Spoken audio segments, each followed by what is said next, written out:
오늘 말씀은 기근이 깊어지면서 다시 이집트로 갈 수밖에 없는 상황이 된 야곱의 가정에 대한 말씀이에요.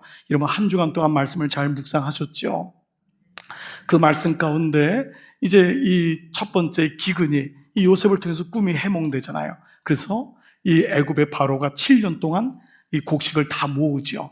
그러나 듣도 보지 못했던 흉년이 오게 되면서 가나안 땅에도 흉년이 오게 됐습니다. 그 결과 야곱에 있었던 집안에도 음식을 구하러 가게 되고, 이제 그때 그 사람들이 요셉의 꿈처럼 다 자기 앞에 와서 무릎을 꿇고 절하는 걸 알게 되죠. 그 말씀이 언약이 성취된 거예요. 자, 그런 가운데 요셉이 이제 계획을 한 거죠. 그 둘째 형인 시므온을 이제 인질로 잡아놓고 이제 보내게 되면서 하는 말이, 그 베냐민을 막내가 있다고 하니까 베냐민을 데려와라. 근데 여러분 아시다시피 말씀 속에 이 형제들이 가서 물어보지도 않았는데 다 얘기한 거예요. 너희는 누구냐 했더니 우리는 야곱의 한 아들입니다. 아버지의 같은 아들인데 한 명은 잃어버렸고 한 명은 집에 있습니다. 그러니까 집에 있는 그 막내를 데려오면 이 시므온 너희 형을 풀어주겠다. 이제 그러고 왔어요. 그리고 다시 기근이 온 겁니다. 자, 이런 가운데 베냐민을 데려가야지만이 곡식도 얻을 수 있고, 그리고 시므온 형도 구할 수가 있는데 야곱은 그렇지 못합니다. 왜냐하면 야곱은 요셉을 잃어봤거든요. 그렇기 때문에 특별히 베냐민은 자기가 그렇게 사랑했던 라헬의 마지막 분신이에요. 마지막 아들이에요.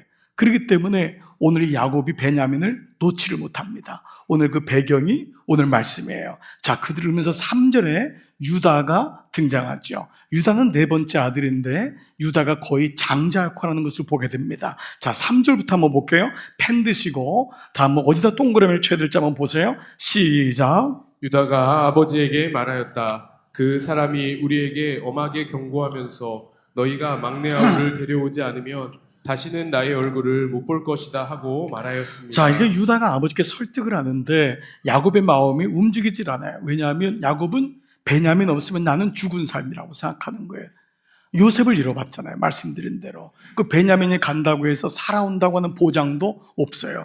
그러니까 또다시 고집을 부리니까 5절에 보니까요, 또다시 얘기합니다. 5절 시작. 그러나 아버지께서 막내를 보낼 수 없다고 하시면 우리는 갈 수 없습니다. 자, 보세요. 자, 그러면서 그는 베냐민을 놓지 않아요. 이 놓지 않는 이유가 뭘까요, 여러분? 베냐민을 사랑하기 때문에라는 마음도 있지만 두려운 거예요. 두려운 거예요. 베냐민에 대한 이 마음이 너무 크고 자식에 대한 너무 마음이 크니까 이게 두려움으로 오죠. 사람은 두려울수록 움켜쥐죠.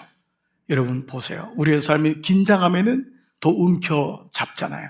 그러니까 야곱도 마찬가지였던 것 같아요. 그래서 어제 이제 말씀에 오늘 43장인데 42장 보니까 심지어는 이런 말을 해요. 여러분 야곱이 이런 얘기하면 안 되는데 여러분 기분이 어떨지 한번 볼게요. 42장 36절 같이 한번 읽어볼게요. 시작. 아버지 야곱이 아들들에게 말하였다. 너희가 나의 아들들을 다 빼앗아 자, 가는구나. 여러분 여기 보세요. 너희가 나의 아이들.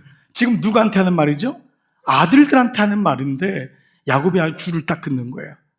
요셉과 베냐민만 내 아들이라는 거예요. 이게 이 안에 있어요.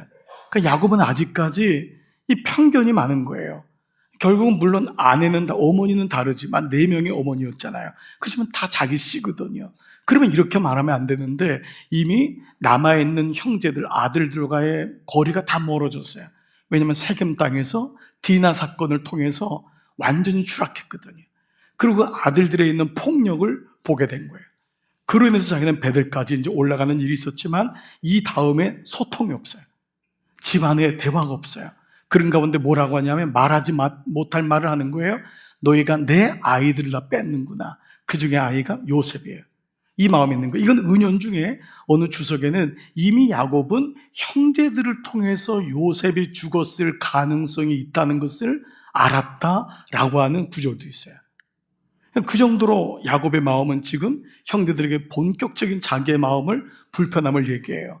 그래서 요셉을 잃었고 시므온은 뭐예요? 지금 인질로 잡혀있는 시므온 잃었다. 자, 그러면서 뭐라고 하죠? 자, 그런데 이제 너희는 베냐민마저 빼앗아 가는구나. 하나같이 다 나를 괴롭힐 뿐이로다. 그러니까 야곱은 자신의 인생이 이렇게 된 게 니들 때문이다. 이런 아직은 아버지인데도 미성숙한 모습을 보이고 있어요. 야곱의 세계는 잃어버리는 것을 두려움, 붙잡고 싶은 거예요. 그래서 더 이상은 뺏기고 싶지 않은 마음을 가지고 있어요. 그래서 이 대화에요, 자식들과의 대화에 하나님이란 단어가 나오질 않아요. 이게 우리가 보는 또 하나의 성경의 묵상이에요. 하나님이란 단어가 다윗에게 보이잖아요. 그는 오히려 베냐민, 요셉, 지난 과거를 붙잡고 있고 지금은 베냐민이 내 인생의 전부예요. 근데 여러분, 성경을 이거를 뭐라고 하냐? 이거를 우상이라고 해요. 여러분에게 좀 싫은 소리일 수도 있어요. 아니 목사님, 자녀 사랑하는 게 무슨 우상이에요? 근데 성경은 하나님보다 더 많이 생각하고 더 많이 시간을 투자하고 더 많이 마음의 염려를 갖고 이게 우상이래. 그게 우상이래. 우상은 눈에 보이는 목각이나 그런 게 아니에요. 우상은 우리 마음속에 하나님을 빼앗아가는 것, 하나님보다 더 많이 염려하는 것. 하나님을 믿지만 이거를 더 사랑해요. 하나님을 믿지만 여기도 마음이 뺏겨 있는 거예요. 나는 우상이라고 안 하죠.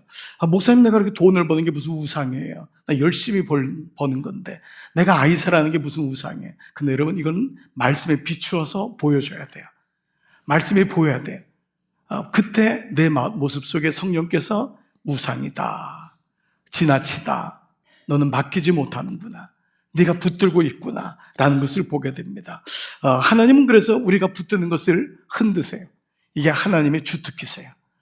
하나님은 우리의 마음을 주님께로 다른 것을 뺏기는 것을 놔두지 못하세요. 이게 하나님의 자녀에 대한 마음이에요. 그래서 하나님이 우리를 흔들어요. 그래서 1절 말씀이 눈에 보이기 시작합니다. 1절 말씀 같이 읽을게요. 시작. 그 땅의 기근이 더욱 심해갔다. 더욱 심해갔다는 것은 한 번의 기근으로는 안 되는 거예요. 그래서 또 하나의 기근이 또 오네요. 한 번 말씀했는데 못 깨달아요. 하나님이 사인을 주는데 깨닫지 못하니까 하나님이 더 기근을 줄 수밖에 없어요. 여기 고난에 대한 우리의 해석이 중요해요. 하나님은 절대 당신의 자녀를 골탕 먹이려고 하는 게 아니에요. 하나님이 가장 좋은 방법과 좋은 결과를 알고 계시는 줄 믿습니다. 여러분, 이게 전제가 안 되면 우리는 고난이 해석이 안 돼요. 왜 내 인생에 자꾸 들어오시는 거예요? 왜 나를 힘들게 하세요? 내가 주님의 인생인데 나는 어쩔 땐 주님, 내 인생에 들어오지 마세요. 태클 걸지 마세요. 거기서 나온 노래가 태클 걸지 마, 이런 노래 있잖아요. 내 인생에 태클 걸지 마. 우리는 하나님을 그렇게 생각하는 거예요. 근데 고난이 해석되니까 고난은 주님의 부르시는 거예요. 주님 말씀하시는 거예요. 우린 죽음이란 단어가 아니라도 우린 극심한 고난이나 어떤 아픔이나 상실이나 연약함을 통해서 하나님의 사인을 빨리 알아차는 것이지요. 이것이 하나님 방법입니다. 하나님은 야곱 안의 붙듦을 깨뜨리기 위해서 우리가 붙들고 있는 것을 흔드십니다. 사실 야곱은 지금까지도 자기 힘으로 살아왔다 해도 과언이 아니에요. 야복강에서 주님을 만났어요. 이름도 이스라엘로 바꿨어요. 그러나 사실 아직까지는 이름만 바뀐 거예요. 그의 이름이 뭐죠? 형 애굽의 발꿈치를 붙잡는 자. 이름 자체가 붙잡는 자예요. 그는 아버지의 장자권, 축복을 붙잡고 싶었어요. 아버지의 사랑을 붙잡고 싶었어요. 여러분, 결혼을 하기 위해서 한 여인을 선택하기 위해서 14년간을 붙잡았다면, 여러분, 그런 분은 별로 없을 거예요. 14년을 14년, 말이 14년이죠. 7년을 죽도록 일했는데 자기가 사랑하는 사람이 아니야. 또 7년을 죽도록 일해서 얻은 게 라헬이잖아요. 그는 모든 것을 쟁취하면 된다고 생각했을지 몰라요. 그래서 부자가 됐어요. 자식도 12이 되었습니다. 그런데 그의 인생을 돌아보면요, 하나씩 상실이 이루어지고 있어요. 그때 야곱이 깨달았어야 되는데 야곱은 여전히 붙들고 있어요. 마치 하나님 이제 노년이 된 야곱에게 이렇게 말씀하는 것 같아요. 그만 붙들어라. 그만 붙들어라. 너 그러다 너 죽는다. 너 그러다가 지쳐 쓰러진다. 너의 이름은 야곱에서부터 뭘로 바뀌었죠? 이스라엘로 바뀌었잖아요. 이스라엘은 하나님과기로 싸워 이겼다란 말인데 우리 그 말씀 배웠잖아요. 어떻게 우리가 하나님을 싸워서 이길 수 있어요? 하나님이 져주셨다는 말은 이제 하나님이 너를 붙잡는다는 뜻이라 그랬잖아요. 주님이 야곱에게 네가 나를 붙잡는 것이 아니라 내가 너를 붙잡고 있다는 것을 말씀한 것이 그 사건이었던 거죠. 자, 이런 가운데 오늘 눈여겨볼 사건이 두 가지가 있어요. 오늘 본문 가운데 첫 번째는 이름의 변화예요. 여러분이 오늘 말씀을 묵상하다 줄을 긋다가 발견하신 분이 있을 거예요. 어떤 이름이 변화가 있었을까요? 야곱의 이름에서부터 뭘로 바뀌었죠? 이스라엘로 바뀌었어요. 맞아요. 그 말씀이 오늘 6절입니다. 6절 동그라미 쳐볼게요. 시작. 이스라엘이 자식들을 탓하였다. 어찌하려고 너희는 아우가 있다는 말을 그 사람에게 해서 나를 이렇게도 괴롭히느냐. 이 그 사람은 요셉이 아닙니까? 국무총리 요셉, 동생인 줄 모르고 요셉에게 자기들이 그냥 다 얘기한 거잖아요. 근데 이때 말하는 게 뭐냐면 이스라엘이. 그 이스라엘이. 또 8절에도 보니까요. 유다가 아버지 이스라엘에게 말하였다. 여러분 이 말씀을 묵상하는데 굉장히 중요한 단어예요. 왜냐하면 그 전까지는 야곱 혹은 야곱과 유다를 섞어서 얘기해요. 근데 지금부터는 이스라엘만 나와요. 창세기 48장에 야곱이 죽음을 앞두고 유언을 할 때만이 야곱이라는 단어를 다시 한번 써요. 근데 그 전까지는 계속 이스라엘로 쓴다는 거예요. 무슨 말이죠? 야곱의 이름이 바뀌었다는 거예요. 이 사건을 통해서 야곱은 자기를 붙잡고 사람을 붙잡고 돈을 붙잡고 삶을, 세상을 붙잡았던 사람의 대표적은 아니겠어요? 근데 그 사람의 인생이 이제는 언약을 붙잡는 자. 바로 이걸로 바뀌는 것을 자신의 삶을 온전히 맡기는 자로 바뀌고 있음을 보여주고 있다는 거예요. 자, 또 하나 눈여겨볼 사람은 누구냐면 유다예요. 유다가 바뀌었어요. 유다의 변화예요. 그러니까 아까 우리 3절에도 누가 나오죠? 유다가. 여러분 장자는 누구죠? 루벤이잖아요. 근데 장자는 소모인 비라하고 사건을 통해서 장자권을 잃어버려요. 두 번째 아들이 시므온, 세 번째 아들 레위인데 세겜 땅에서 들어가서 다 죽이죠. 피 묻은 손이 돼요. 더 이상은 안 되는 거예요. 근데 유다도 사실은 아버지를 떠나서 이방 여인하고 결혼하고 새 아들을 낳고 다말하고 관계까지 겪는 며느리하고, 여러분 그 말씀 우리가 다 묵상했잖아요. 그런데 유다가 등장하면서 유다의 변화를 보여주고 있어요. 자, 그 말씀이 9절입니다. 9절 시작. 제가 그 아이의 안전을 책임지겠습니다. 동그라미 뭘까요? 책임이란 단어입니다. 이 책임이란 단어가 개정 성경에 담보라는 단어로 나와요. 오히려 여러분에게 조금 더 이게 올 거예요. 담보라는 말. 여러분 그래서 우리가 뭐 어떤 재산을 담보한다, 뭐 이런 말 굉장히 센 말이잖아요. 자, 좀 더 보세요. 그 아이에 대해서는 저에게 책임을 물어주십시오. 지금 유다가 하는 말이에요. 제가 그 아이를 아버지께로 다시 데리고 와서 아버지 앞에다 세우지 못한다면 그 죄를 제가 평생 지겠다는 거예요. 이거는 아무나 할 수 있는 말이 아니에요. 그 심지어는 개정 성경에 아까 말씀드렸죠. 내가 그를 위하여 담보가 되어오리니. 그 좀 한자지만 우리에게 금방 오는 거죠. 금방. 예. 담보가 되어오리니 아버지께서 내 손에 그를 찾으셨어. 이 담보란 말은 내가 목숨을 건다는 거예요. 내 모든 재산을 건다는 거예요. 이게 담보라는 말이죠. 사실 과거에 유다는 어떤 사람이었죠? 요셉을 구덩이에 빠뜨린 장본인이 유다예요. 은 20세겔로 팔았던 사람이 유다예요. 그랬던 그가 이제는 막내인 베냐민을 위해서 자신의 모든 것을 내어놓는 사람으로 바뀌어요. 근데 이 담보라는 단어가 아주 중요한 단어입니다. 왜냐하면 유다는 담보란다는 상처의 말이에요. 담보라는 말이 왜 상처일까요? 여러분 말씀 속에서 유다가 창기로 바뀌어 있는, 변장되어 있는 누구를 만나죠? 다말, 자기 며느리를 만나죠. 며느리가 신전창기로 변화 있는 거죠. 그와 관계를 한 거예요. 창녀인 줄 알고. 그리고 그가 화대가 없으니까 담보로 준 게 자기의 영적 정체성인 도장을 담보로 주죠. 두 번째 뭐죠? 언약을 상징하는 끈을 담보로 주죠. 그리고 그가 나중에 후에 맏아들이 된다고 하는 유다가 맏아들이 되잖아요. 그가 되는 지팡이를 담보로 맡겨요. 그는 그 일로 인해서 그 마지막 그 며느리가 아기를 뵀을 때 그가 나보다 옳도다라고 하는 너무 놀라운 말을 고백하게 되면서 그는 돌아서게 되는 일이 이 사건이죠. 즉 담보라는 사건이 그에게는 너무도 상처 있는 말인데 오히려 이 사건이 유다를 구원의 그림자로 바꿔요. 구원의 계보를 이어요. 여러분 아시다시피 요셉이 구원의 계보를 잇잖아요.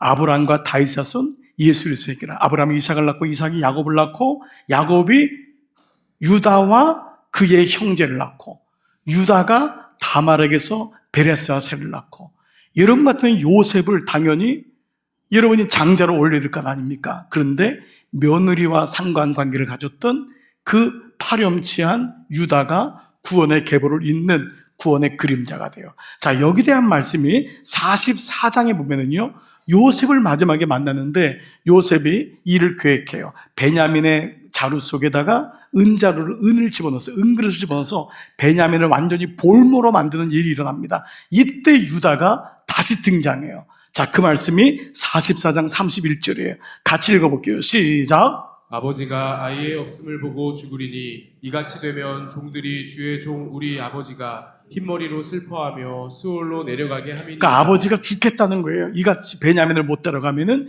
주의 종이 제가 내 아버지의, 자, 그 다음에요. 지금 읽었던 내 아버지에게 아이를 담보하기를 내가 이를 때에, 자, 그 다음 구절이요. 아버지께로 데리고 돌아오지 아니하면 영영이 아버지께 죄짐을 지리다 하였사오니 내가 담보로 했습니다 라고 하는 말이 나와요. 그리고 33절, 이제 주의 종으로 저로 그 아이를 담보로 하여 머물러 있어 내 주에 내가 종이 되게 하시고 아이는 형제들과 함께 올려보내 주소서.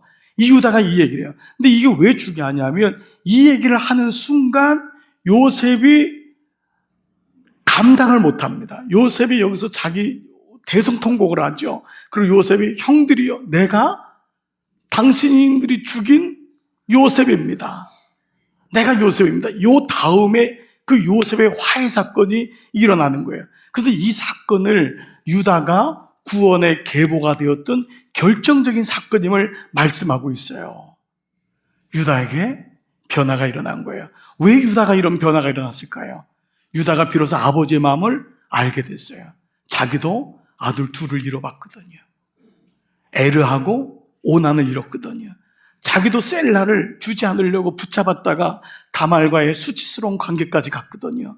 그러면서 모든 걸 다 잃어버리는 담보물로 뺏기는 일을 경험했거든요. 그때 비로소 아버지의 마음이 이해가 되는 거예요. 비로소 고난 속에서 그는 자기가 어떤지를 알게 된 거죠. 그래서 말씀드린 대로 이런 이 유다의 담보와 희생은 장차 구원의 계보를 잇는 그림자가 되죠.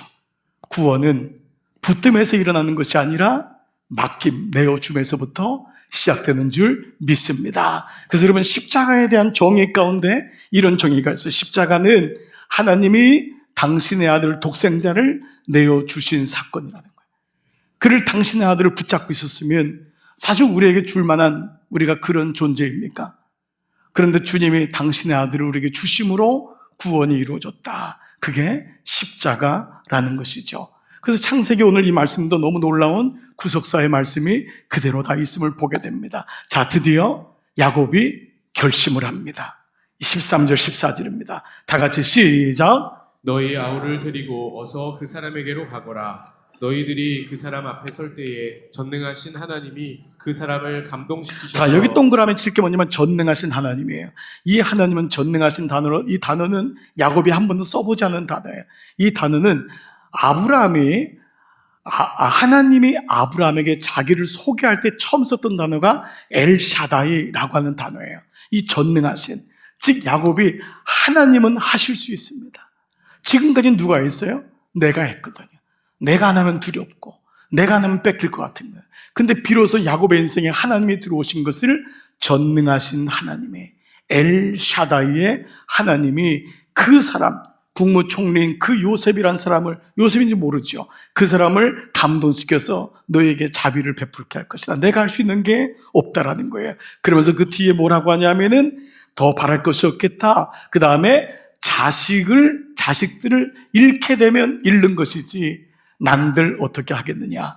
여러분, 이 말은 우리가 문자적으로 보면은 마치 포기하고 나는 이제 손 놓았다 이런 말씀을 드리지만 이건 포기가 아니라 신뢰예요. 신뢰. 이제 비로소 주님 앞에 내가 그 아이를 맡기겠다는 거예요. 그래서 이 단어가 개정성경에 보면은요, 내가 자식을 잃게 되면 잃으리로다. 에스더에 죽으면 죽으리로다. 그 고백인 거예요. 이제 내가 주님께 모든 결과를 맡기겠다는 거예요. 내가 지금까지 움켜잡고 내가 다 했는데 그게 아님을 알게 됐다라는 것입니다. 근데 여러분, 야곱은 몰랐을 거예요. 이 베냐민을 맡기는 이 길 끝에 자기가 사랑하는 죽은 줄 알았던 요셉이 있다는 것을. 그래서 오늘 15절 말씀은요, 이렇게 끝나요. 15절 볼까요? 사람들은 선물을 꾸리고 돈도 갑절을 지니고 베냐민을 데리고 급히 이집트로 가서 누구 앞에 섰다? 요셉 앞에 섰다. 다 잃어버린 것 같았고 손을 놓았는데 그 베냐민을 놓은 손 끝에 바로 요셉이 있습니다. 여러분, 신앙생활은 결국 무엇을 더 붙드는가? 우린 처음에 붙들고 싶어요. 주님, 내가 주님 붙들게요. 이런 마음이 누구든지 있어요. 그런데 신앙의 성숙은 더 붙드는 게 아니더라고요. 얼마큼 더 맡길 수 있느냐인 줄 믿습니다. 말씀을 마무리할게요. 상처 입은 치유자로 유명한 그 헨리 나우엔이라는 목사님 있잖아요. 사제시죠. 그가 말년에 공중근해 이거에 굉장히 심취해가지고 거기에 그 단장의 리더인 로드리라고 하는 분에게 들은 말을 가지고 아주 중요한 신앙적인 본질을 얘기한 적이 있어요. 이 공중근해는 날아가는 사람 있잖아요. 그리고 잡아주는 사람 있잖아요. 우리가 다 그걸 보면서 막 감탄하고 박수치고 하잖아요. 근데 날아가는 사람, 이걸 플라이어라고 그러죠. 플라이어. 날아가는 사람이 할 수 있는 최선의 일은 붙잡는 사람, 자기를 붙잡는 사람을, 저 멀리 있는 붙잡아주는 캐쳐, 붙잡는 사람을 신뢰하는 거라는 거예요. 잘 가서 붙잡는 게 아니에요. 우리가 생각할 땐 날아가는 사람이 붙잡는 줄 아는데 대부분 붙잡으면 다 손목이 부러진대요. 날아가는 사람은 손을 뻗쳐서 저 사람이 나를 붙잡아 줄 것을 신뢰해야 된대요. 그래서 날아가는 사람은 초보들이 날아간대요. 그리고 붙잡는 사람들이 오랜 경험 있는 사람이 걱정하지 말라고, 나한테 팔을 뻗치라고, 내가 너를 붙잡을 거라는 거예요. 헨리 나우엔이 이것을, 신앙의 본질을 깨닫는 거예요. 나는 왜 저분이 나를 붙잡는다고 믿지 못할까? 왜 내가 나를 붙잡아야 된다고 생각할까? 너무 인생이 피곤한 거예요. 끝까지 붙잡아야 될 걸 찾는 거예요. 여러분, 생각해 보니까 붙잡았을 때에 어떤 결과가 있었나요? 오히려 그 사람에게 상처를 더 줄 때가 있지 않았나요? 더 속상하지 않으셨어요? 내가 이렇게 하는데 왜 저 사람 몰라주지? 여러분, 또 뜻대로 되던가요? 그래서 헨리 나우엔 목사님이 요 글 다음에 쓴 게 잠언서 16장 9절. 사람이 마음으로 자기의 길을 계획할지라도 그 걸음을 인도하시는 여호와이시니라. 사랑하는 여러분, 주님께 올려드려 보세요. 주님이 여러분을 붙잡으실 거예요. 내가 붙잡는다고 해결되면 다 붙잡았죠. 내가 그 사건을 해결한다고 하면 다 했죠. 그러나 그렇지 않아요. 주님께 올려드리는 거예요. 오늘 이 놀라운 은혜가 여러분 가운데 임하셔서 붙듦에서부터 맡김으로, 여러분 기울기가 점점 맡김 쪽으로 걸어가시는, 여러분이 이미 그 길을 걷고 계세요. 그 길을 계속해서 완주하시는 여러분 되시기를 주의 이름으로 축복합니다.